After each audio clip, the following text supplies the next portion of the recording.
Today, I'm going to show you one of the easiest and best upgrades you can make on your home, and that's installing the OnWote wireless security camera. Let's get into it. So straight out of the box, you can tell this is very nicely well made. The instructions are incredibly easy. Here's the solar panel. Here's the actual camera with its 360-degree movement. Here's the cord to attach the two, a mounting bracket, and then that's also another mounting bracket with a swivel on it for the solar panel, and then screws just to mount the brackets.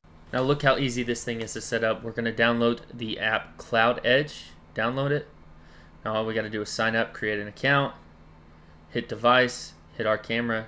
Now we just hit the power button, the reset button, and then we connect our Wi-Fi. Make sure it's the 2.4, not the 5.0. It's going to give you this barcode. You scan it, and just like that, you're connected. Now it just gives you some simple instructions on how to mount the camera and to charge the camera. After that, we got video. It's nice and clear, and all the settings are pre-installed on the app for you. So now we just need to mount it to the house. We got to find a spot where we like it. We liked on the right side here.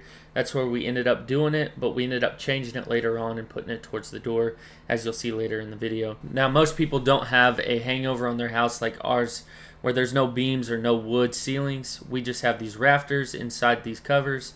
So I took the cover off, just put a board in there, screwed it in so that we can make it nice and flush for our mounting bracket to go into. So we put our mounting bracket in, just 2 screws, and then the camera clicks in. It's that easy. And on most houses, it'll probably be easier than ours. So now you can see Haley's using the swivel on this, the 360-degree movement. She can put it anywhere she wants, and it works great. Look at that.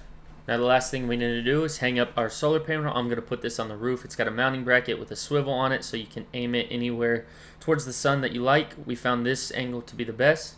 And then I just hid the wires behind the gutter like that. And then the rest of the wire I put in the ceiling. So now that we got it up, Haley and I decided to go get some ice cream. We were going to take the truck down to the park, and we were going to see what this thing looks like on the other side of town. So we got our ice cream. We got the camera up. Just takes a second to load, and just like that, we have footage in front of our house. There's some pretty awesome features in this. It's got the 360-degree movement. We can move the camera anytime we want, just like that, 360 degrees. It also goes up and down, but then you can zoom in like this, which is pretty cool. It's got a light feature on it. It's got 3 different settings for night vision. There's a speaker on it and a microphone, so you can talk to whoever's on the other side of the camera. And one of the coolest features this camera has is it has human detection, so it can actually pick up humans. It knows the difference between a human and a car driving by, which is pretty cool, and you only get alerts when actual humans are in the frame. So what's my overall review? I think that this camera is great. I'd give it a 10 out of 10. I think it's one of the best on the market, not just wireless, but overall. I think you won't be disappointed. Down in the description, there's a link to this camera. And if you're in the market for a security camera, I don't think you're going to find one better than this. I'll see you guys in the next one.